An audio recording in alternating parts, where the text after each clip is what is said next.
Hi students मु बुद्धदेव आपण मानक स्वागत करुच्ची मो चैनल मास लाइफस्टाइल। आज आम देखा षष्ठ श्रेणी एनुआल एग्जाम बा वार्षिक परीक्षा देखा। तुम वार्षिक परीक्षा रही जहाँकि 9 तारिख रे 9/3/2026 रही। प्रथम रही साहित्य रही। सो साहित्य जो रियल क्वेश्चन को आलोचना करवा जो मॉडल सेट रही आलोचना करवा। क्वेश्चन को आलोचना करने पूर्व कही रखी जो पिला आम चैनल को नुआ आसीच से आम चैनल को सब्सक्राइब कर, लाइक कर, सहित सांग मान सेयार कर। सब्सक्राइब कले आसुवा नुआ नुआ भिडियो गुड़िकर नोटिफिकेशन पाइज। सहित चैनल जॉइन हो चैनल जॉइन हेले क्लास पीडीएफ पाइज। देख आम जो क्वेश्चन रही क्वेश्चन टी आलोचना करवा। देख दिखाई प्रत्येक प्रश्न तले खाली दिखाई जगार उत्तर लेख। समय दिखाई 1.5 घंटा और पूर्ण संख्या रही के 50 मार्क रही। लिखित परीक्षा रही कौन समस्त प्रश्न उत्तर दियो अनुच्छेद टी पढ़ा तापर तार प्रश्न गुड़िकर उत्तर देवा। अनुच्छेद कौन रही देखा। सबुदिन परी श्रृगाल खाद्य खोजा जंगल भितर को गला। श्रृगाल फेरिले ताकू मारी खाइब यह मनरे रखी सिंह गुंफा भितर लुचि रहा। बेल बुड़बार श्रृगाल गुंफा निकट को फेरिला मात्र से गंध और पादचिन्ह जापर जे कहीं गुंफा मध्य लुचि रही। बुद्धि पांची से कहला हे गुंफा मु सबुदिन फेरिले मते स्वागत करू किंतु आज कहीं मौन रहीछु।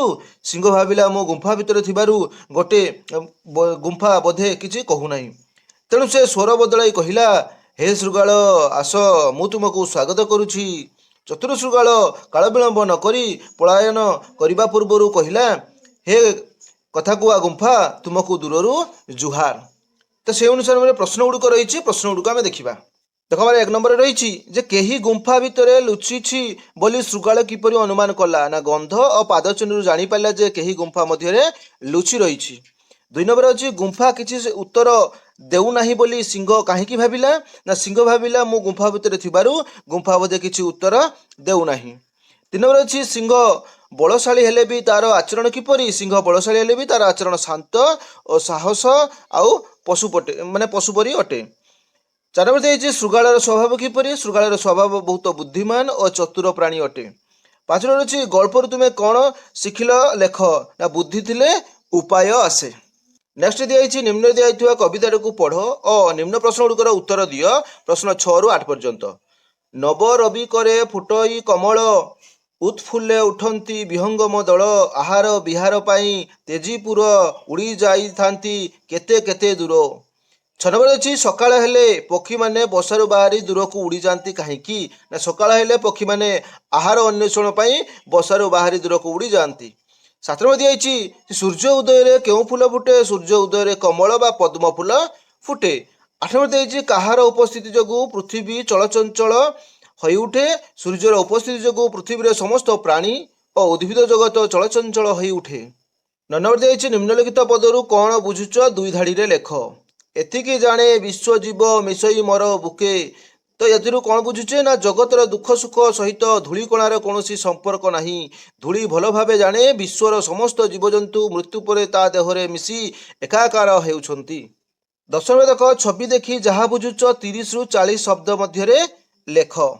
तो छवि गोटे पहाड़ अच्छी गछलता अच्छी झरणा बही जाऊँगी। पहाड़ू सुंदर झरणा बही जाऊँगी। सुंदर सबुज जंगल मध्य देई शीतल पानी और पक्षी मानकर कुहू कुहू शब्द परिवेश को शांत और मनोरम करिथाए। यही दृश्य प्रकृतिर सौंदर्य को प्रकाश करे। 11 नंबर दिखाई तले दिखाई बाक्सरे शब्द गुड़िक व्यवहार करी एक अनुच्छेद लेख। रामचंद्र पितृसत्य भरत पंचवटी पादुका बकल फलमूल एवं चरम त्याग दिखाई। राजा दशरथ पुत्र रामचंद्र पितृसत्य रक्षा पाई राज्य छाड़ी वनवास को जाइथिले। से पंचवटी रे बकल और चरम पिंधि फलमूल खाई जीवन यापन करुथिले।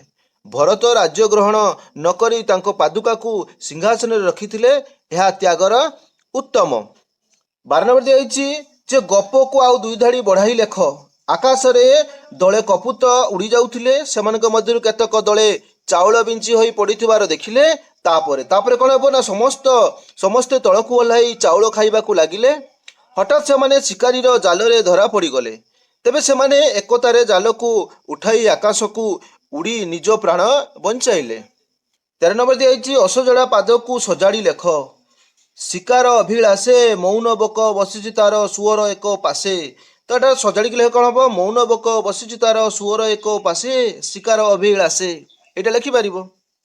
14 ନମ୍ବର ଦିଆଯାଇଛି ବାହ୍ୟ ଚାକଚକ୍ୟ ଅପେକ୍ଷା ଅନ୍ତରର ସଦ୍ଗୁଣରେ ମଣ୍ଡିତ ହେବାକୁ ଓଡ଼ିଆ ଶ୍ରେୟ ମନେ କରେ। ଏହି ଉକ୍ତିରୁ ତୁମେ କ'ଣ ବୁଝୁଛ ଲେଖ। ଓଡ଼ିଆ ଲୋକମାନେ ବାହାର ଆଡ଼ମ୍ବର ଦେଖିବା ଠାରୁ ଅଧିକ ମନର ଭଲ ଗୁଣକୁ ଗୁରୁତ୍ୱ ଦେଇଥାନ୍ତି। ମଣିଷର ସତ୍ୟ, ନିଷ୍ଠା, ନମ୍ରତା, ଦୟା, ସହନଶୀଳତା ଓ ସଦାଚାରକୁ ସୌନ୍ଦର୍ଯ୍ୟ ମନେ କରନ୍ତି। ବାହ୍ୟ ଚାକଚକ୍ୟ ମୋହନୀୟ ସମୟୀନ, କିନ୍ତୁ ଅନ୍ତରର ସଦ୍ଗୁଣ ମଣିଷକୁ ସମ୍ମାନ ଓ ମର୍ଯ୍ୟାଦା ଦେଇଥାଏ। ଏଇଥିରେ ସତ୍ୟ ଶ୍ରେୟ। ବର୍ଣ୍ଣନା ଦିଆଯାଇଛି ରାଜୋଚିତ ବ୍ୟବହାର ଏକାଙ୍କିକାର ଲେଖକ କିଏ? ରାଜୋଚିତ ବ୍ୟବହାରର ଏକାଙ୍କିକାର ଲେଖକ ଶାରଦା ପ୍ରସନ୍ନ ନାୟକ। 16 ଦିଆଯାଇଛି ଓଡ଼ିଶାର କେତେକ ପ୍ରସିଦ୍ଧ ମନ୍ଦିରର ନାମ ଲେଖ। ପୁରୀର ଶ୍ରୀଜଗନ୍ନାଥ ମନ୍ଦିର, ଭୁବନେଶ୍ୱରରେ ଲିଙ୍ଗରାଜ ମନ୍ଦିର, କୋଣାର୍କର ସୂର୍ଯ୍ୟ ମନ୍ଦିର, ସମଲେଶ୍ୱରୀ ମନ୍ଦିର ସମ୍ବଲପୁରରେ। 17 ଦେଇଛି ଭ୍ରାତୃଭାବ ସହାୟକ ଏବଂ ଦେଶ ଦେଶ ହୋଇଥାଏ।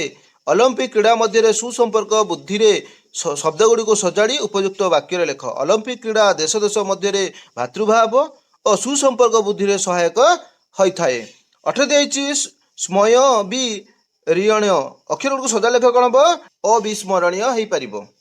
ତ ଦେଖ 19 ନମ୍ବର ଦିଆଯାଇଛି କୃତ ସଂକଳ୍ପ ବାକ୍ୟରେ ବ୍ୟବହାର କର। ସେ ନିଜ ଲକ୍ଷ୍ୟ ପୂରଣ କରିବା ପାଇଁ କୃତ ସଂକଳ୍ପ ହୋଇ କଠୋର ପରିଶ୍ରମ କରୁଛି। 20 ଦିଆଯାଇଛି ଶେଷରେ ରତ ବ୍ୟବହାର କରି ଦୁଇଟି ଶବ୍ଦ ଲେଖ। କର୍ମରତ, ଧ୍ୟାନରତ। 21 ଅଛି ଯେ ଅଭିନୟରୁ ଅଭିନୀତ ପରି ଶୃଙ୍ଖଳାରୁ କ'ଣ ହେବ? ଶୃଙ୍ଖଳାରୁ ଶୃଙ୍ଖଳିତ ହେବ। 22 ଅଛି ମହର୍ଗ କ୍ଷଣସ୍ଥାୟୀ, ବିପରୀତ ଶବ୍ଦ ଲେଖ। ମହର୍ଗରୁ ଶସ୍ତା ହେବ ଏବଂ କ୍ଷଣସ୍ଥାୟୀର କ'ଣ ହେବ? ନା ସ୍ଥାୟୀ ହେବ। ସେଗୁଡ଼ା ଦେଖ 23 ଦିଆଯାଇଛି ଯେ ବକ୍ତା ଉପାସନର ସ୍ତ୍ରୀଲିଙ୍ଗରେ ପରିଣତ କରତେ କହିଛି। ବକ୍ତାରେ କ'ଣ ହେବ? ବକ୍ତ୍ରୀ, ଉପାସନର ଉପାସିକା ହେଇପାରିବ। ତାପରେ ଦେଖ ଆମର 24ରେ ଦିଆଯାଇଛି ଯେ 5 5 ଅର୍ଥଗତ ପାର୍ଥକ୍ୟ ଲେଖ। ଦେଖ 5 ହେଉଛି ଗୋଟେ ସଂଖ୍ୟା, 5 ଅଛି, ଆଉ ଗୋଟେ 5 ହେବ କ'ଣ? ଜ୍ୱାଳା ବା ଦାହର ଅନୁଭବ। 25ରେ ଅଛି ପୃଥିବୀ ସପ୍ତାହ ବିଶେଷଣ ପଦ ଲେଖ। ଦେଖ ପୃଥିବୀର ବିଶେଷଣ ପଦ ପାର୍ଥିବ ହେବ ଏବଂ ସପ୍ତାହର ବିଶେଷଣ ପଦ କ'ଣ ହେବ? ନା ସାପ୍ତାହିକ ହେବ। 24 ନମ୍ବର ଦିଆଯାଇଛି ବସନ, ଭୂଷଣ ଓ ଚଳଣୀରେ ଓଡ଼ିଆମାନେ ସାଧାରଣତଃ ଡେସ୍ ଲେଖା ହେଇଛି ଯେ ପଠିତ ଗଦ୍ୟରେ ଅନୁସରଣରେ ଶୂନ୍ୟସ୍ଥାନ ପୂରଣ କର। ଏଇଟା ବିଷୟ ଭିତରେ ଅଛି, ଦେଖିନେବ ଯେ ବସନ, ଭୂଷଣ ଓ ଚଳଣୀରେ ଓଡ଼ିଆମାନେ ସାଧାରଣତଃ ଆଡ଼ମ୍ବର ଶୂନ୍ୟ ଓ ସରଳ।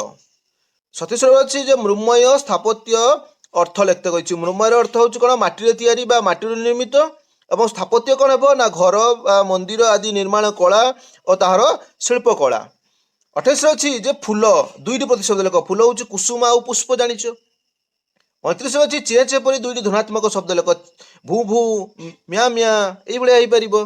30ରେ ଅଛି ଯେ ଗୋଟିଏ ପ୍ରଶ୍ନସୂଚକ ବାକ୍ୟ ଲେଖ, ମାନେ ପ୍ରଶ୍ନ ହେଉଥିବା ଗୋଟେ ପ୍ରଶ୍ନ ତିଆରି କରିପାରିବ।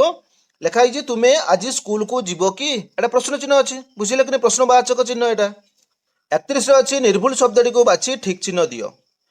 କୌତୁହଳ, କୌତୁହଳ କୋଉଟା ଠିକ୍ ଅଛି? କରୌକା ତରସୁ ହଳ କୌତୁହଳ, ଏଇଟା ହିଁ ଠିକ୍ ଆସିବ। 32ରେ ଅଛି ଅଧିକାଂଶ ଲୋକମାନେ ବାହାରେ ବୁଲାବୁଲି କରୁଛନ୍ତି। ତ ବାକ୍ୟଟିକୁ ଶୁଦ୍ଧ କରି ଲେଖ। ଅଧିକାଂଶ ଲୋକମାନେ ବାହାରେ ବୁଲୁଛନ୍ତି, ବୁଝିଲେ କି? ଅଧିକାଂଶ ଲୋକ ବାହାରେ ବୁଲୁଛନ୍ତି, ଲୋକମାନେ ଅଛି, ତେଣୁ ଅଧିକାଂଶ ଲୋକମାନେ କ'ଣ ହେଇଯିବ? ଅଧିକାଂଶ ଖାଲି ଲୋକ ହେଇଯିବ, ଲୋକମାନେ ଆଉ ଆସିବ ନାହିଁ। ତାପରେ ଦେଖ ଆମର 33ରେ ଦିଆଯାଇଛି ବୋଝ ଉପରେ ନଳିତା ବେଡ଼ାର ଅର୍ଥ କ'ଣ? ନା ପୂର୍ବରୁ କଷ୍ଟ କିମ୍ବା ସମସ୍ୟା ଥିବା ବେଳେ ତା ଉପରେ ଆଉ ଅଧିକ କଷ୍ଟ କିମ୍ବା ସମସ୍ୟା ଆସିବା। ତାପରେ ଦେଖ ଆମର 34 ନମ୍ବର ଦିଆଯାଇଛି ଯେ ଶିକ୍ଷକ ଛାତ୍ରକୁ କହିଲେ ତୁମେ ପଢ଼ା ପ୍ରସ୍ତୁତ କରିଛ ତ? ତ ପରୋକ୍ଷ ଉକ୍ତିରେ ପରିଣତ କଲେ କ'ଣ ହେବ? ଶିକ୍ଷକ ଛାତ୍ରକୁ ପଚାରିଲେ ଯେ ସେ ପଢ଼ା ପ୍ରସ୍ତୁତ କରିଛନ୍ତି କି ନାହିଁ। 35ରେ ଅଛି ରାମ ଭରତକୁ କହିଲେ ତୁମେ ଅଯୋଧ୍ୟାକୁ ଫେରିଯାଅ, ମୁଁ ପିତୃସତ୍ୟ ପାଳନରୁ ବିଚ୍ୟୁତ ହେବି ନାହିଁ। ଉପଯୁକ୍ତ ବିରାମ ଚିହ୍ନ ଦେଇ ଲେଖ। ରାମ ଭରତକୁ କହିଲେ, କମା ଦେବା, ତୁମେ ଅଯୋଧ୍ୟାକୁ ଫେରିଯାଅ, ପୂର୍ଣ୍ଣଚ୍ଛେଦ ଆସିବ, ମୁଁ ପିତୃସତ୍ୟ ପାଳନରୁ ବିଚ୍ୟୁତ ହେବି ନାହିଁ, ଏଠି ବି ପୂର୍ଣ୍ଣଚ୍ଛେଦ ଆସିଯିବ। ତ ଏଇଠି ତ ସରିଲା ଯାହାକି ଆମର ସାହିତ୍ୟକୁ ସରିଲା। ସେତେ ପର୍ଯ୍ୟନ୍ତ ବିଦାୟ ଦିଅନ୍ତୁ। ଯେଉଁ ପିଲାମାନେ ଆମ ଚ୍ୟାନେଲକୁ ନୂଆ ଆସିଛ ସେମାନେ ଆମ ଚ୍ୟାନେଲକୁ ସବସ୍କ୍ରାଇବ୍ କର, ଲାଇକ୍ କର, ତା ସହିତ ସାଙ୍ଗମାନଙ୍କୁ ମଧ୍ୟ ସେୟାର କର।